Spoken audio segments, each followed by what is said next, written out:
నిన్న సజ్జల రామకృష్ణారెడ్డి ఎన్టీవీతో మాట్లాడుతూ కొన్ని వ్యాఖ్యలు చేశాడు. అవి ఏంటంటే చంద్రబాబు నాయుడు గారు ఆ మాటలు చెప్పినప్పుడు ఆయనలో ఆవేశం బాధ ఏమీ లేవు, అంటే ఆయన చెప్పే విధానంలో కోపం కానీ బాధ కానీ ఏమీ లేవంట. అప్పుడే వీళ్ళకి డౌట్ వచ్చేసిందంట ఆయన చెప్పేది అబద్ధం అని చెప్పేసి వీళ్ళు కవర్ చేసే ప్రయత్నం అనమాట. ఇవి ఎలా చెప్పాలి చెప్పుకొని నాకు ఇప్పుడు అర్థమైంది.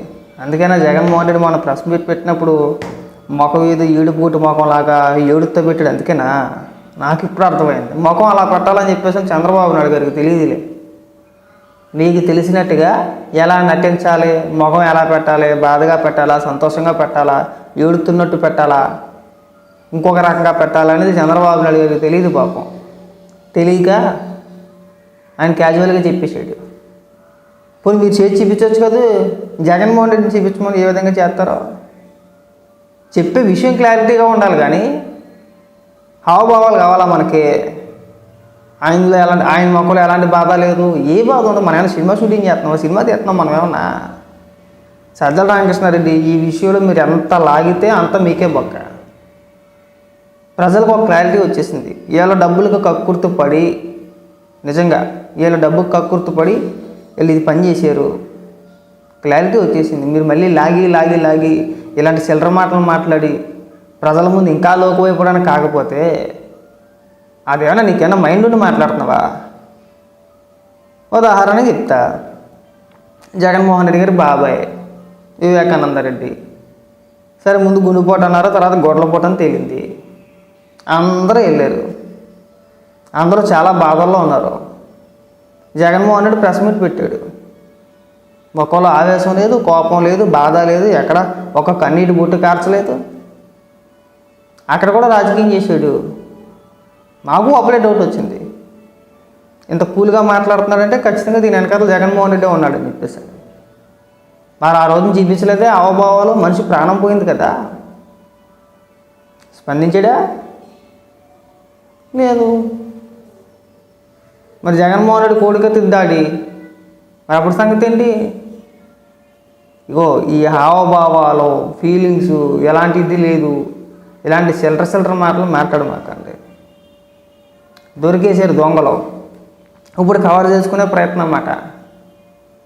నేను మొన్న అనుకున్నా, జగన్మోహన్ రెడ్డి ఏంటి మొఖం నిండా ఏదో నీళ్లు కొట్టుకొని సగం తుడుచుకొని నిద్రలోంచి అప్పుడే లేచినట్టు కూర్చొని ఉన్నాడు. ఈ డ్రామా ఆడేస్తున్నాడు. ఇది ఏదన్నా ఇష్యూ వచ్చిందనుకో మొఖంలో పెట్టేస్తాడు. ఏదో కోడి మేళ వాలుకొని ఇలా వాల్చేస్తాడు. ఇలా వాల్చేసి మొఖం బాధగా పెట్టేసి ఇలా ఉంటాయి. మేము ఎక్కిరించేయగలం, ఎక్కిరించలేక కాదు, చెప్పగలుగుతాం, చెప్పలేక కూడా కాదు. ఇంతటితో ఆపితే మంచిది, లాగొద్దు. ఎంత లాగితే అంతా బొక్క. నిన్న రోజే వచ్చి కొండబద్దలు కొట్టేసింది. ఖచ్చితంగా దీంట్లో జగన్మోహన్ రెడ్డి పాత్ర ఉంది. వీళ్ళ వాదన ఏంటంటే కల్తీ జరగలేదు, కల్తీని రాలేదు అని వాదించట్లా, అది బయటికి చెప్పకూడదని వాదిస్తున్నారు వీళ్ళు. కల్తీ జరిగిన మాట వాస్తవమే, కల్తీ నెయ్యి వచ్చింది, కానీ మీరు బయటికి చెప్పకూడదు. ఎందుకంటే కోట్ల మంది భక్తుల మనోభావాలు దెబ్బతింటే మీరు అలా చెప్తేనని వాదిస్తున్నారు వీళ్ళు చెప్పేది. అది నువ్వు ఎందుకు ఆ కాంట్రాక్టర్కి ఇచ్చేవాయా అంటే దానికి సమాధానం ఉండదు. 320 రూపాయలకి ఎక్కడైనా నెయ్యి దొరుకుద్దా అంటే దానికి సమాధానం ఉండదు. వీళ్ళు ఫైనల్గా చెప్పేది ఏంటంటే మీరు ప్రజల ముందు అంత బహిరంగంగా చెప్పకూడదు. మరెవరికి చెప్పాలి? అంటే మీరు చేసేయచ్చు, మీరు చేసిన దరిద్రాన్ని మీరు చేసేయచ్చు, మీరు ఎన్నైనా చేయొచ్చు, కానీ ప్రజలకు చెప్పకూడదు అంటే ఇది ఎక్కడ ధర్మం అని అడుగుతున్నాం మేము. బొర్రట్టి ఆలోచిస్తున్నారు ఒకసారి, మీకు అర్థమవుతుందా? నిన్న రోజా మాట్లాడినా అదే మాట్లాడింది, అంబటి రాంబాబు మాట్లాడినా అదే మాట్లాడాడు, సజ్జల రామకృష్ణారెడ్డి మాట్లాడినా అదే మాట్లాడుతున్నాడు. స్కామ్ జరిగింది, జరగలేదని మాట్లాడట్లా, జరిగిందని ఒప్పుకుంటున్నారు వాళ్ళు, కానీ అది బయటికి చెప్పొద్దు అంటున్నారు వాళ్ళు. లేకపోతే ఆయన మొక్కలో ఎలాంటి ఫీలింగ్స్ లేవు, చాలా సింపుల్గా చెప్పేశాడు. మరి ఏ విధంగా చెప్పాలి? గుండ్లు బాదుకుని ఏడుతో చెప్పాలా? చెప్పే విషయంలో క్లారిటీ ఉండాలి, కానీ ఎలా చెప్తే ఏంటండి? మీలా నటులు కాదు కదా, మీరైతే నటించేస్తారో మాట్లాడుతూ చెప్పుకోతాడు, అక్కడ టెస్ట్ చేసే లోపల పంపిస్తారని చెప్పేసి అని. ఈఓ గారు మాట్లాడుతూనేమో అసలు అక్కడ టెస్ట్ చేయడానికి ల్యాబే లేదు, ఎలాంటి పరికరాలు లేవు. అదే అవతల పక్కన సరఫరా చేసే కాంట్రాక్టర్కి అలుసుగా మారింది. ఆ అలుసుతో ఇక ఇంత ఇంత దారుణానికి ఒడిగట్టారని చెప్పేసి ఆయన మాట్లాడుతుంటే, ఇక్కడ చెక్ పోస్ట్ ఉంటుంది, చెక్ పోస్ట్ తర్వాత 3 టెస్టులు చేస్తారు, ఆ శాంపిల్స్ వస్తేనే లోపల పంపిస్తారు. మాకు మేధావి ఉన్నాడు, మాకు లాయర్, మనటి వరకు భయం చేసి వీడు పక్కన పెట్టేయండిలే, ఇప్పుడు మళ్ళీ కొత్త పాట అందుకున్నాడు. ఎప్పుడు ఎలా ఉంటాడో ఆయనకే తెలియదు. పేరేదో ఉంది, ఎందుకు వచ్చింది ఎదురులే మనకి, కేడిఎస్ ఏదో అంటూ ఉంటారు, పక్కన పెట్టండి, మనం వాళ్ళ గురించి మాట్లాడుకోకుండా టైం పక్క.